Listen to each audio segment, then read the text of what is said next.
예, 다음으로 오늘 토론회를 공동으로 주최하시고 주관하고 계신 문재인 의원님의 기조연설을 듣도록 하겠습니다. 앞으로 모시겠습니다.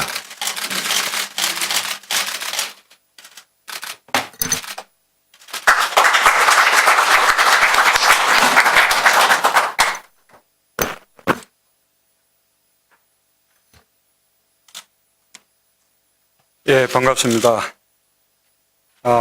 오늘 이 소득주도 성장에 관해서 국회에서 두 번째 열리는 토론회입니다. 그 앞에 두 번의 전문가 간담회가 있었고요. 제가 이 소득주도 성장을 어떤 대안적인 그런 성장 담론으로 주장한 게 지난 대선 때부터입니다. 그 이후에 최근에 최경환 부총리까지 비슷한 말을 할 정도로 그렇게 공감이 확산되고 있어서 다행스럽게 생각합니다. 다만 아직은 말뿐인데 말에서 그치지 않고 정말 국가 정책으로 실천하게 그렇게 만드는 것이 우리의 과제가 아닌가 싶습니다. 오늘 토론에 함께 주셔서 감사드리고요. 그다음 이 토론회를 함께 준비해 주신 우리 장병환 의원님, 원수미 의원님, 홍종학 의원님, 그리고 발제자와 토론자로 참여해 주시는 전문가 선생님들, 김영배 우리 성북구청장님, 아주 감사드립니다. 제가 오늘 인사말뿐만 아니라 기조연설을 하게 돼 있어서 준비를 해왔습니다. 오늘 토론회는 소득주도 성장의 구체적인 방안을 정리해서 국민들께 제시하는 자리입니다. 우리 모두는 풍요롭고 정의로운 삶을 원합니다. 그러자면 꼭 필요한 것이 성장입니다. 성장 없는 풍요와 경제 정의는 이루기가 어렵습니다. 그런데 진보는 성장에 무능하다거나 또는 성장을 소홀히 한다는 그런 편견이 있습니다. 물론 사실이 아닙니다. 김대중 정부와 노무현 정부의 경제 성적이 김영삼 정부와 이명박 정부보다 월등 좋았던 것이 그 증거입니다. 우리는 경제 성장의 성과를 일부가 독점하는 그런 잘못된 성장 전략을 반대할 뿐입니다. 성장에서도 유능한 진보가 되어 정권을 맡겨도 안심할 수 있는 세력으로 국민의 신뢰를 받는 것이 우리의 목표입니다. 열심히 일해도 빚만 쌓여가고 생활은 갈수록 불안정해지고 노후가 암담한 그런 사람들이 급속하게 늘어나고 있습니다.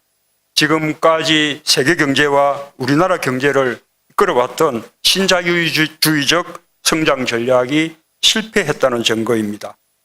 전 세계적으로 경제 성장에도 불구하고 소득 불평등이 갈수록 심해지고 있습니다. 우리나라 실정은 더합니다. 가계소득은 수년째 제자리 걸음입니다. 이명박 정부 이후 실질 임금 상승률이 0%대로 떨어졌습니다. 반면 가계 빚은 해마다 늘고 있습니다. 작년에 가계 부채가 1,000조를 돌파하더니 지난 6월 말 현재 1,040조가 되었습니다. 우리나라 가계부채 증가 속도가 OECD 국가 중에서 가장 빠릅니다. 그런데도 박근혜 정부는 여전히 시장 만능주의 성장 전략에서 벗어나지 못하고 있습니다. 경제 민주화와 복지 공약을 파기하고 그 자리를 규제 완화가 대신하고 있습니다. 최근 최경환 부총리가 가계소득을 정대시키겠다고 해서 기대를 걸어봤지만 말뿐이었고 실제로는 부채로 성장을 떠받치는 경제정책을 밀어붙이고 있습니다. 박근혜 정부의 부채주도 성장은 지속 불가능한 성장 전략입니다. 빚내서 집 사고, 빚내서 소비하고, 빚내서 소비하면 투자하면 그 귀결은 결국 파산입니다. 부채를 기반으로 경제 활성화를 도모하는 것은 잠시는 달콤할지 모르지만 결국은 다음 정부로 폭탄을 떠넘기는 무모한 짓입니다. 더구나 외부 경제 환경도 급격히 나빠지고 있습니다. 미국이 양적 완화를 마감하고 금리 인상을 단행할 예정입니다. 중국의 경제 성장도 둔화되고 있습니다. EU, 일본, 중국 모두 돈을 풀어서 경제 활성화를 추진하고 있기 때문에 원화 가치 상승으로 수출도 어려움이 예상됩니다. 이대로 가면 우리 경제 아주 위험합니다. 이제는 우리 경제의 성장 패러다임을 근본적으로 전환해야 합니다. 사람들의 소득을 늘려주는 사람 중심의 경제 성장 전략으로 가야 합니다. 그것이 바로 소득주도 성장입니다. 가계의 가처분 소득을 높여줘서 중산층과 서민들을 살리면서 내수 기반의 성장 동력을 높이는 전략, 즉 더 벌어 더 쓰는 성장 전략입니다. 소득이 증가하면 그만큼 소비가 확대되고 내수가 살면 일자리가 늘면서 성장이 이루어지는 선순환을 하자는 것입니다. 소득주도 성장은 이미 세계적 추세입니다. EU, OECD, ILO, IMF, APEC 정상회의도 소득 불평등 해소와 포용적 성장을 주장하고 있습니다. 미국, 독일, 일본, 중국 등 경제가 잘 되는 나라들은 모두 중산층과 서민의 수요를 늘려 경기를 활성화하려는 전략을 채택하고 있습니다. 일부 대기업들의 곳간만 풍성해지고 중소기업들은 위기에 내몰리며 중산층 서민들의 지갑은 갈수록 얇아지는 상황을 극복해야 진정한 성장이 시작될 것입니다. 소득주도 성장 전략의 핵심은 월급쟁이들의 유리지갑을 채워주는 것입니다. 말 그대로 지갑을 채워주는 성장입니다. 이를 위해서는 첫째, 생활소득을 높여서 국민 기본소득을 보장해야 합니다. 우리나라 저임금 노동자 규모는 OECD 국가 중 1위입니다. 최저임금을 최소한 노동자 평균임금의 50% 수준 이상으로 올리고 일부 지자체에서 시행하고 있는 생활임금을 전면적으로 도입할 필요가 있습니다. 생활비를 줄여주는 것도 생활소득을 높이는 효과를 거둘 수 있습니다. 특히 정부의 정책 실패가 전세 대란으로 나타났습니다. 아파트 전세 가격이 매매 가격의 70% 수준까지 올라 사상 최고를 기록하고 있습니다. 전세에서 월세로 전환되는 속도가 매우 빨라서 중산층과 서민들의 주거비 부담이 감당할 수 없을 만큼 커지고 있습니다. 전월세 상한제 실시로 주거비 부담을 완화해줘야 중산층과 서민의 가처분 소득을 높여줄 수 있습니다. 생계비에서 차지하는 비중이 갈수록 커지고 있는 통신비 인하도 강도 높게 추진돼야 합니다. 둘째, 비정규직, 자영업자 등 1,000만 워킹푸어에 대한 차별을 해소해야 합니다. 비정규직은 600만 명을 넘어 사상 최대치를 나타냈습니다. 지난 10년간 일자리의 질은 더욱 나빠졌습니다. 정규직과 비정규직의 임금 격차가 더 커졌습니다. 특별법을 제정해서라도 시간당 임금, 초과 근무수당, 퇴직금, 사회보험 등에서 차별을 적극적으로 해소해 가야 합니다. 원래 정규직을 서야 하는 상시 지속 업무는 정규직으로 전환해야 합니다. 여기에 공공부문이 앞장서야 합니다. 베이비 부머 세대가 은퇴하면서 자영업 종사자가 580만 명이나 됩니다. 내수 불황이 겹치면서 빚도 눈덩이처럼 불어나고 있습니다. 해마다 10조씩 자영업자 대출이 급증하고 있다고 합니다. 중하층 자영업자는 사실상 자기 고용 노동자입니다. 실업 구조 등 적절한 보호 장치로 삶의 안전판을 마련해 줘야 합니다. 셋째, 대중소기업 상생 협력을 제도화해서 확대 발전시켜 나가야 합니다. 우리 경제에서 일자리의 대부분을 중소기업이 담당하고 있습니다. 중소기업을 고르게 키워야 나라 경제가 살아납니다. 그런데도 대기업 대비 중소기업의 상대 임금은 갈수록 낮아져서 절반 수준에 그치고 있습니다. 대기업의 성과가 중소기업으로 전달되지 못하고 있는 것입니다. 대기업과 중소기업 간의 거래의 공정성을 확보해줘야 중소기업 종사자들의 임금을 높여줄 수 있습니다. 대중소기업 상생협력을 확대 발전시키려면 성과공유제와 이익공유제를 더욱 확산시키고 또 제도화해야 합니다. 특히 이익공유제는 대기업의 시혜에 맡길 것이 아니라 법적 근거를 마련하고 공기업이 선도해 나가도록 그렇게 제도화해야 합니다. 국가의 R&D 예산 지원도 스스로 투자 능력이 있는 대기업이 아니라 중소기업 위주로 그렇게 배분할 필요가 있습니다. 넷째, 부자 감세를 철회해 복지 재원을 만들어야 합니다. 송파 세번녀 사건의 기억이 아직 생생한데 최근 인천에서 또 세 가족이 목숨을 끊는 그런 비극이 일어났습니다. 생계의 어려움을 견디다 못한 독거 노인들의 자살이 끝없이 이어지고 있습니다. 우리나라는 OECD 국가 중 노인 빈곤율과 노인 자살률이 압도적 1위입니다. 우리나라 복지 지출이 OECD 꼴찌이기 때문입니다. 보육, 교육, 의무급식, 의료, 노후 대책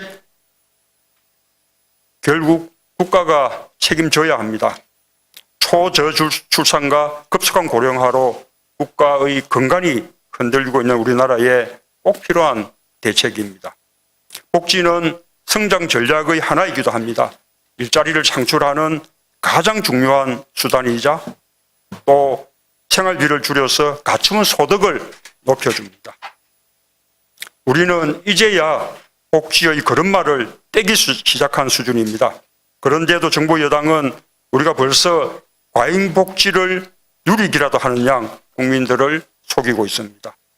재원대책의 실패를 가리려고 박 대통령의 공약이었던 무상보육 예산을 지방교육청에 떠넘기면서 무상급식의 중단을 종용하는 정부 여당의 태도는 참으로 무책임하고 한심합니다.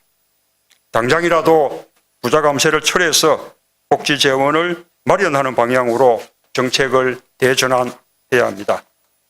그러고도 재원이 부족하다면 장기적으로 사회적 대타협을 통해 정세하는 방안을 검토해야 합니다. 세계적 주목을 받고 있는 경제학자 토마 피케티가 주장하는 고율의 누진소득세나 세계 자본세까지는 가지 않더라도 일단의 경제학자들이 제안하는 불평등세, 일명 브랜다이스세를 도입한다면 불평등 심화를 막고 복지 재원을 확보하는 일석이조의 효과를 거둘 수 있을 것입니다. 다섯째, 일자리가 최고의 복지입니다. 노동시간을 단축해 일자리를 나누어야 합니다. 우리의 연간 근로시간은 2163시간으로 OECD 국가 중 최장 수준입니다. 법정 노동시간을 준수해 실근로시간을 단축하기만 해도 많은 일자리를 늘릴 수 있습니다. 공공부문은 아직 좋은 일자리에 대한 여력을 가지고 있습니다. 공공부문에서 앞장서서 일자리를 늘려야 합니다. 지금까지 설명드린 소득주도형 성장 전략이야말로 지속가능한 성장을 위한 길이라고 확신합니다. 이런 성장이어야만 모두에게 행복한 사회를 만들 수 있을 것입니다. 소득주도 성장을 위해 이미 국회에 제출된 법안들이 많습니다. 최저임금 인상법, 실노동시간 단축법, 일자리 창출법, 학교 비정규직, 정규직 전환법, 고용차별해소법 등입니다. 이런 법안들이야말로 진정한 민생법안이라고 할 수 있습니다. 이런 민생법안들이 연내에 처리되어서 내년에는 변화가 실질적으로 시작될 수 있기를 기대합니다. 국회에서 논의되고 있는 2015년 예산안과 세제 개편안도 소득주도 성장에 부합되도록 수정될 필요가 있습니다. 오늘 토론회가 소득주도 성장론의 내용과 깊이를 더 풍부하게 해주는 그런 계기가 되기를 기대에 마지 않습니다. 여러분 감사합니다.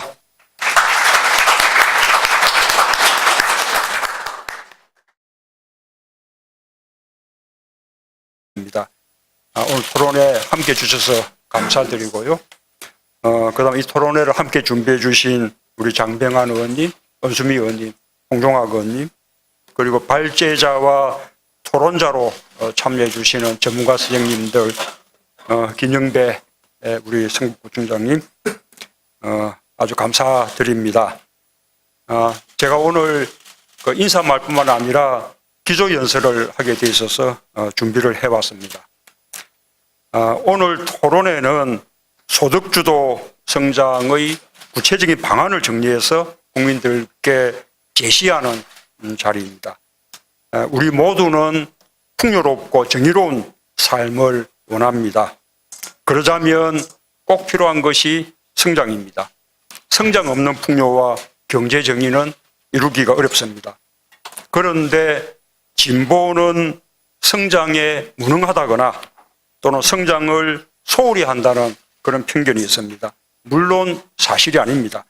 김대중 정부와 노무현 정부의 경제 성적이 김영삼 정부와 이명박 정부보다 월등 좋았던 것이 그 증거입니다. 우리는 경제 성장의 성과를 일부가 독점하는 그런 잘못된 성장 전략을 반대할 뿐입니다. 성장에서도 최근 최경환 부총리가 가계소득을 증대시키겠다고 해서 기대를 걸어봤지만 말뿐이었고 실제로는 부채로 성장을 떠받치는 경제정책을 밀어붙이고 있습니다. 박근혜 정부의 부채주도 성장은 지속 불가능한 성장 전략입니다. 빚내서 집 사고, 빚내서 소비하고, 빚내서 소비하면 투자하면 그 귀결은 결국 파산입니다.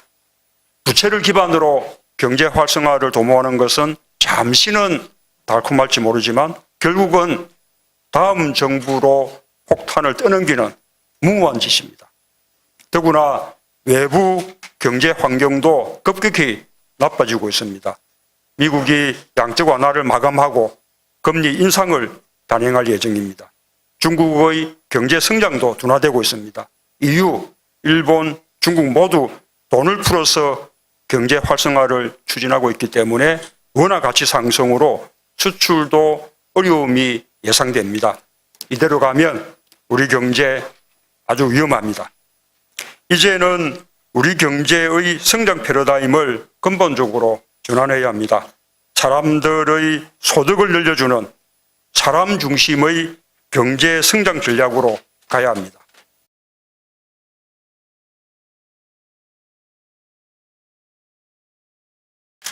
예, 다음으로 오늘 토론회를 공동으로 주최하시고 주관하고 계신 문재인 의원님의 기조연설을 듣도록 하겠습니다.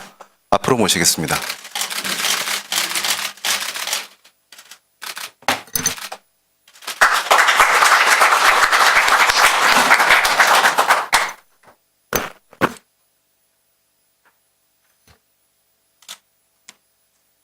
예, 반갑습니다. 오늘 이 소득주도 성장에 관해서 국회에서 두 번째 열리는 토론회입니다. 그 앞에 두 번의 전문가 간담회가 있었고요.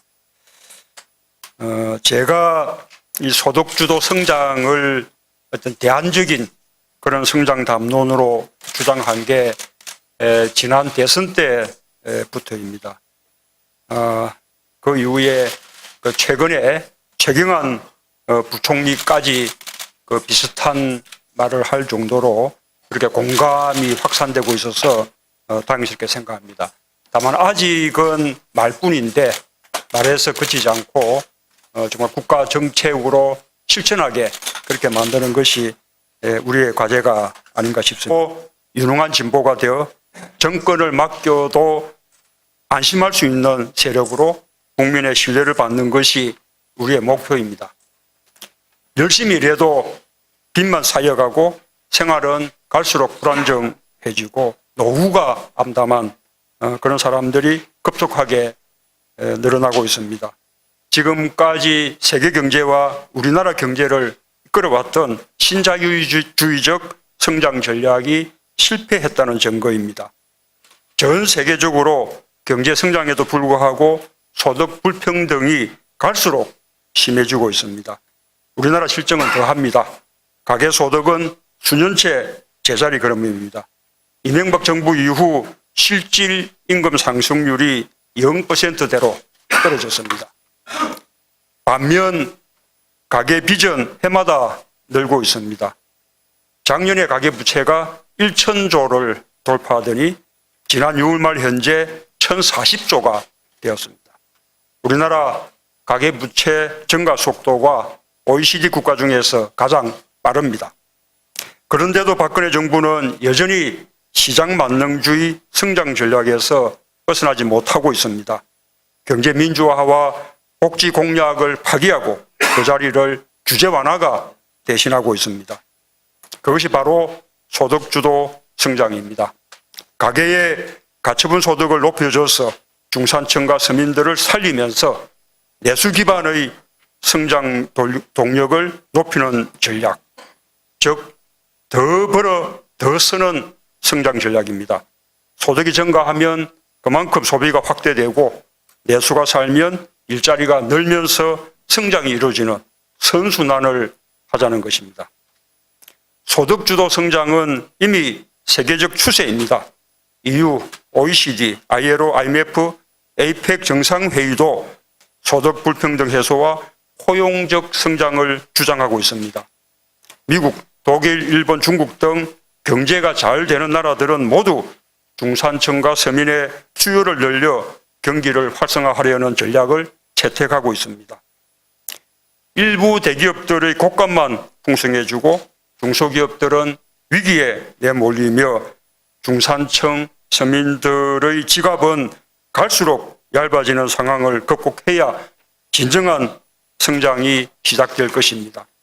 소득주도 성장 전략의 핵심은 월급쟁이들의 유리지갑을 채워주는 것입니다. 말 그대로 지갑을 채워주는 성장입니다. 이를 위해서는 첫째, 생활소득을 높여서